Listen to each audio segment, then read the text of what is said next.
For some reason, we couldn't do today's tutorial. There was some technical glitch, it seems. I'm doing this as a one-time effort, and from next time onwards, we must have the live tutorial. So this is a problem that I was supposed to do in the last tutorial, and this is very similar to what we have already done. So this is a wheelbarrow, top view of a wheelbarrow, which somebody is holding with one hand by applying a force, upward force. This is the upward force, and a moment at this one handle. Okay, now we are supposed to find the force and the moment that will be necessary to support this wheelbarrow, where it carries a load of 1 kilonewton here. So the free body diagram of this is pretty simple. Now what we are going to do is we are going to remove the ground. So we will let me draw the side view first.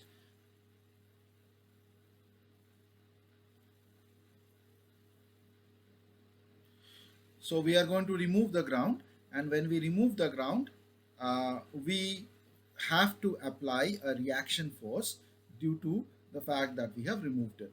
Now this reaction force, which is, as I explained in the last tutorial, is an internal force. This Which reaction forces do we apply? In this case, we are nothing has been told about friction of the wheel on the surface, so we assume it to be frictionless, in which case the only reaction force that we will have is going to be a normal force, because all we know is that this wheel is unable to move in the z direction. So the normal force will be in the z direction. There are external forces, of course. This unknown force F, and this unknown moment M. So these are of course there, and apart from that, there's this 1 kilonewton force of the weight acting downwards. So let me write down the forces in vector format. So W, this is W, which is 1000 newtons in the direction of negative z, in the direction of negative z. Uh, the reaction force N is N in the direction of positive z. F also is in the direction of positive z.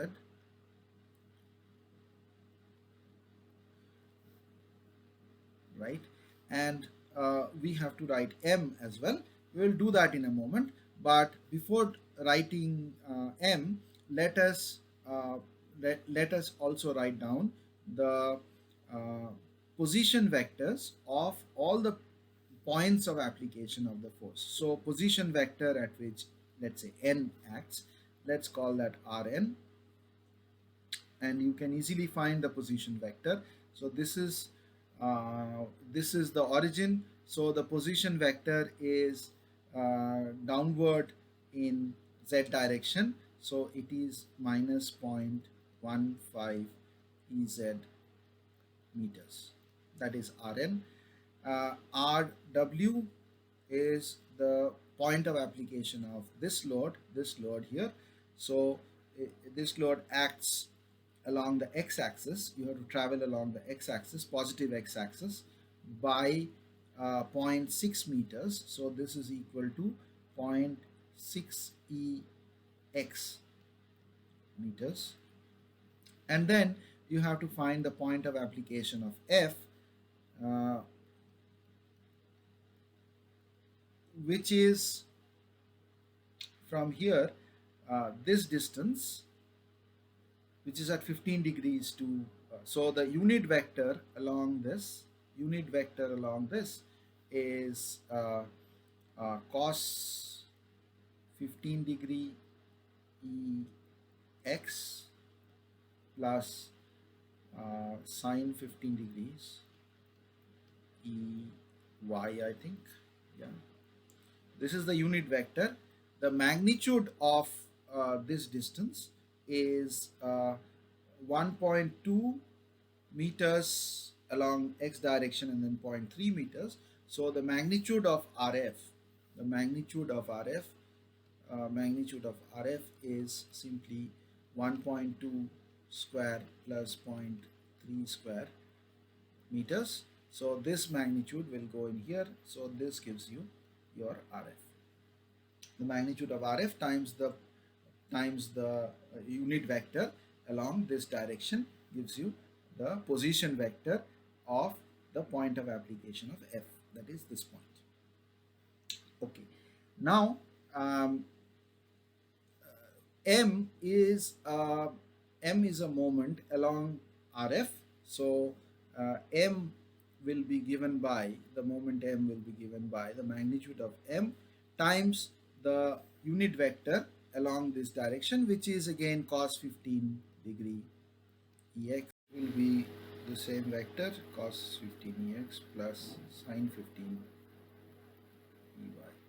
So this would be your m. We have to find this m and this f, this f.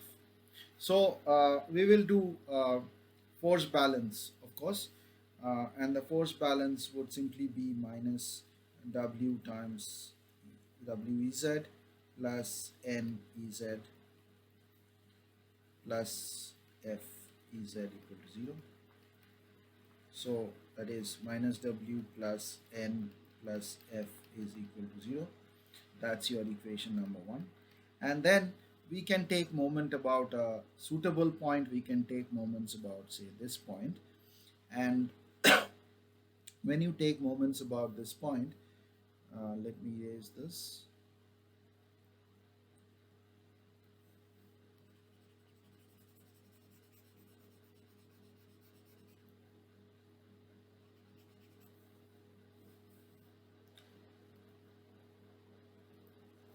When you take moments about this point, you need the vector going from here to, let's say you are taking moment of this force, you need the vectors going from this point to this point. So we have RF minus RN. So that would be RF is your modulus of RF times cos 15 degree EX plus sine 15 degree EY minus Rn is 0.15 EZ. So this is your RF minus Rn, and the moment of this force, this, let's call this Rfn. So moment of this force F would be Rfn cross F. So that's the first moment. Then we will add the moment that has been applied, which is m times cos 15 degree Ex plus sine 15 degree Ey. And then we will take the moment of this, which is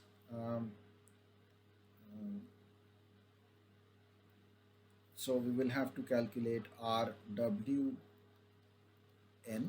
which is Rw minus Rn. So that is easily calculated. Rw is 0.6 Ex plus 0.15 Ez is Rn. So then we have minus Wez, Rwn cross, and this has to be equal to 0. So from here we will have to solve for m,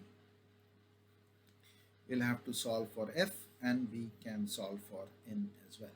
So these are the equations that you need to set up, and I leave the solving part to you.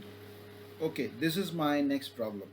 So I have to find the um, reactions forces at this point. So this is joined to the ground through what is known as a ball and socket joint. And a ball and what a ball and socket joint does is it's a frictionless ball and socket joint. So what a frictionless ball and socket joint does is it doesn't allow this point A to move either in the X, Y, or Z directions, which means that when I take it off of the ball and socket joint, this mast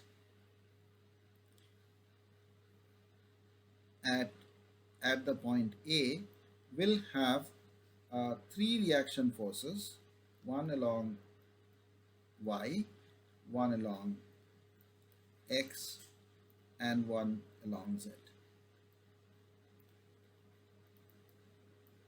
Apart from that, it has a 1.6 kilonewton force applied on it in the Y direction, and then you have these cables holding it.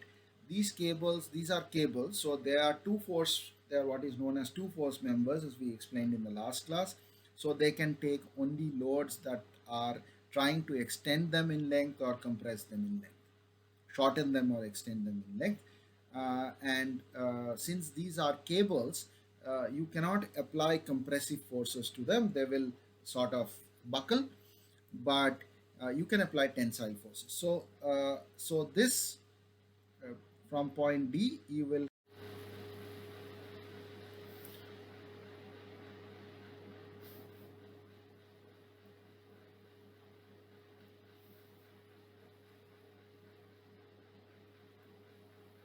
in this direction. Let's call this FD, and then you will have a force acting due to this, where I'm going to represent this by another force, which is FEC.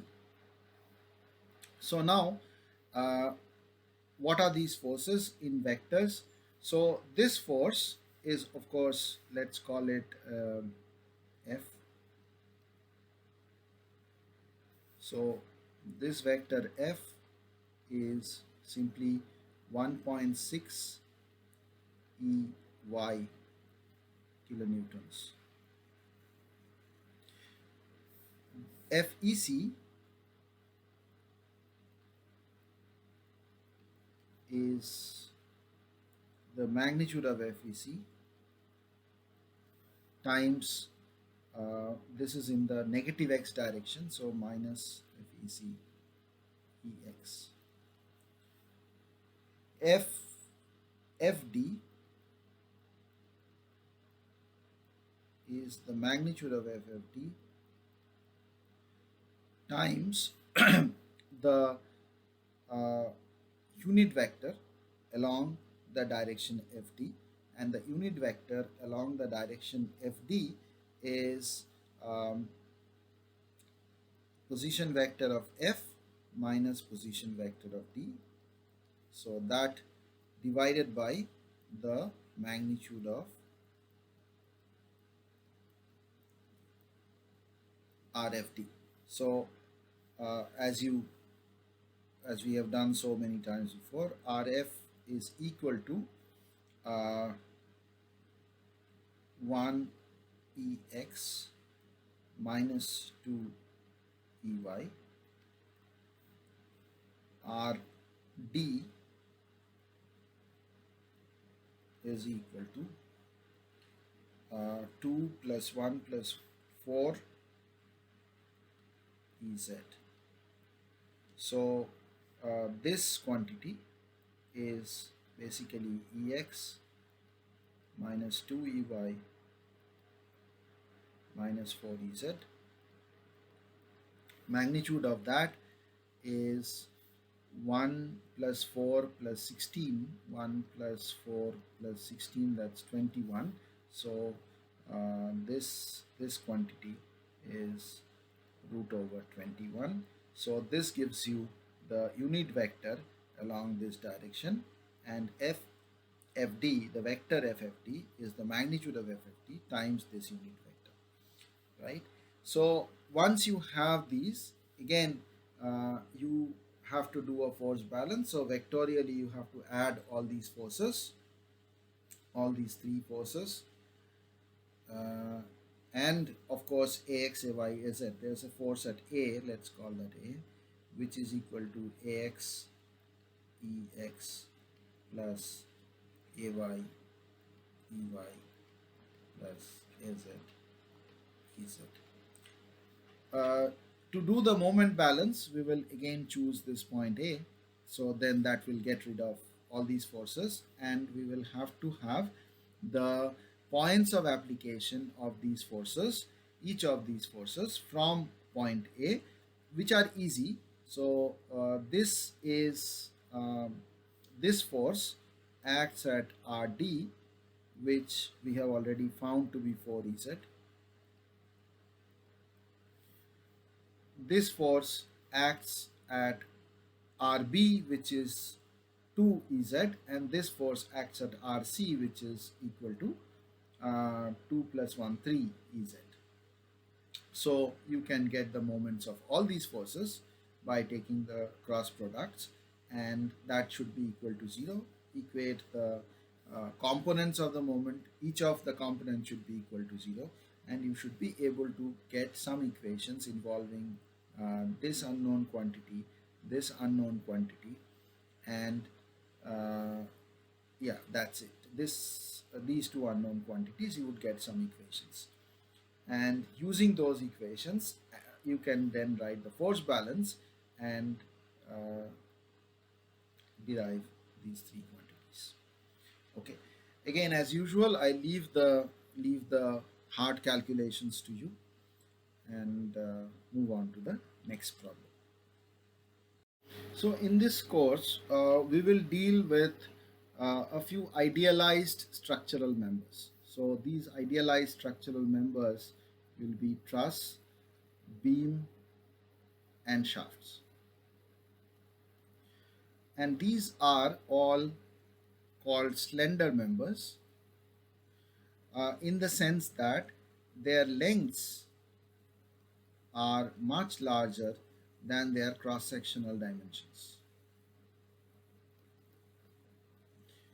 So uh, these are idealized members, and no real structural member is purely a truss or purely a beam or purely a shaft. They are generally combinations of them, but for the sake of learning, we separate them out.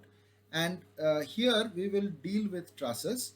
For trusses, what you have to remember is trusses are long members, long and thin members that can only contract or expand when forces are applied along their axis. So if you apply forces here, then the stress is only in the direction of the axis and is equal to P divided by A, just like you have done in your high school.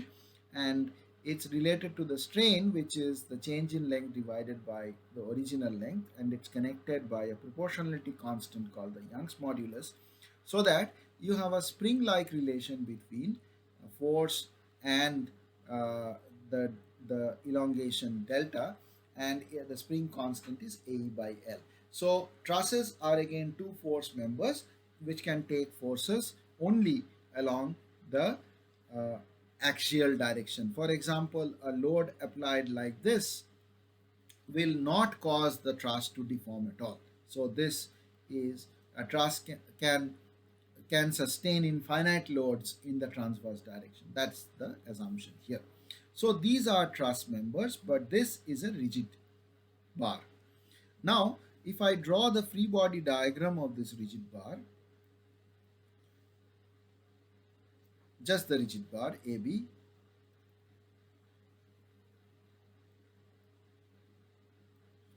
I have this weight W, I think here. This length is 2L, and let's say this length is L. And because this is a truss, a two force member, I will have at E a force F E acting in the downward direction, which means that this truss member will now have a, I'll have to, when I draw the free body diagram of this truss member ED, I will have to apply this FE on both sides, which means the truss is under tension. This truss member is under tension.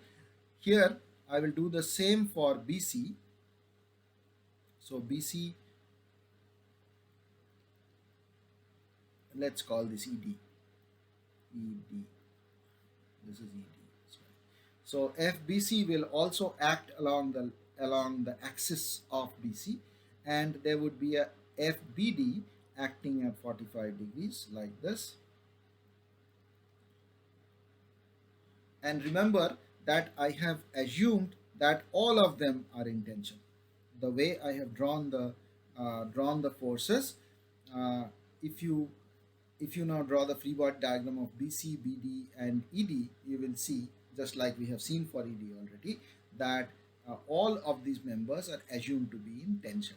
Now, we can easily see that FBD cos 45 degree has to be equal to 0, which means FBD has to be 0, which means that this carries no force. So this is called a no force member.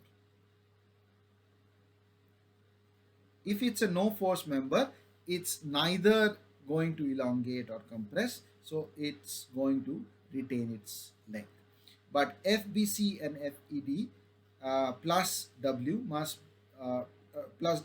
be equal to 0. So FED plus FBC plus W must be equal to 0. And if I take moments about, say, this point, then W times 3L plus FED times L has to be equal to 0. That's the moment balance about this point, and this will tell me that FED is equal to minus 3W. FED is equal to minus 3W means that this direction of FED that I have taken is wrong. It should be the opposite direction. So FED should be equal to 3W in this direction, which means that on this it should be opposite. It should be compressive, which means FED would shorten. This bar would shorten in length. Okay, so once I have got FED, I can put it into this equation and then write FED as minus 3W plus FBC plus W equal to 0. So FBC is equal to 2W. FBC is equal to 2W positive, so the direction that I have taken is correct. FBD does not exist, so this is equal to 0. Now I have to find the horizontal and vertical movement of point A. In doing this, we will assume that small deformations are only allowed, and each of these quantities, deltas that I get for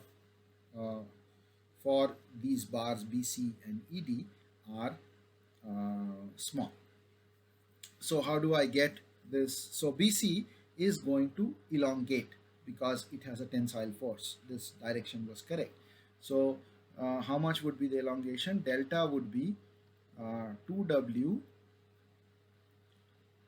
into L, which is 2 meters, divided by A. So this would be delta B in the vertical direction. Similarly, delta E in the vertical direction would be a compressive load, which is 3W into L divided by AE. The L's are the same. So this is going to be compressive, so we better put a minus here. This is a compressive. So this is going to shrink in length, contract in length. This is going to expand in length. So let us say it expands to this height. So this height is delta B vertical. Similarly, this goes down So this is delta E vertical. Now, this does not change in length, but compatibility must be satisfied, which means that none of these hinge joints should come off due to the deformation. That's another assumption that we always make, which means that this, and these are hinge joints, so the bars can actually rotate about them. So this uh, BD will try to rotate about D, keeping its length fixed. So it can only rotate, therefore, rotate around a circle centered at D.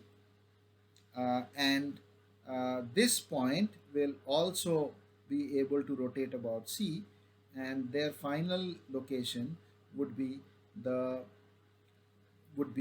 intersection of these two circles. But since things are small, we will assume that these circles are perpendicular.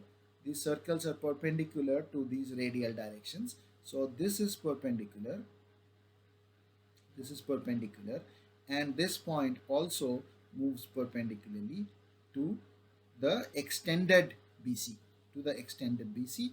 So this is going to be delta B horizontal. Similarly, this point, this is now the new length of ED, and about this point it can rotate, so it can rotate perpendicular to itself, and it can come somewhere here. It can come somewhere here, so that this rigid rod will now be joining these 2 points, keeping its length fixed, so that this is its horizontal displacement and this is its vertical displacement. Okay, so this is the new point E prime to which E comes, and this is the new point B prime. In this triangle, since this angle is 45 degrees, delta BV and delta BH must be the same. So delta BV is equal to delta BH from geometry, because this point, this radial, this 45-degree member BD does not change in length, and delta EV we know, and we also know, we can also find out the angle theta here by which this bends. So to do that, we push this bar up, so it goes up by delta B. If we push this up, then it goes up first by delta EV and then another by delta BH. Uh, so delta BH, sorry, delta BV plus delta EV divided by L is almost equal to theta, because theta times L is this distance, and from this we can find theta. Once we have found theta, we know the length of this bar, it's 6 meters, and once we have found theta, we can use that to find delta AV and delta AH. Again, as usual, I leave the calculations, the dirty calculations to you. If you have any problems, send me a mail. If you have any problems with any of these, or you can ask me in the next class.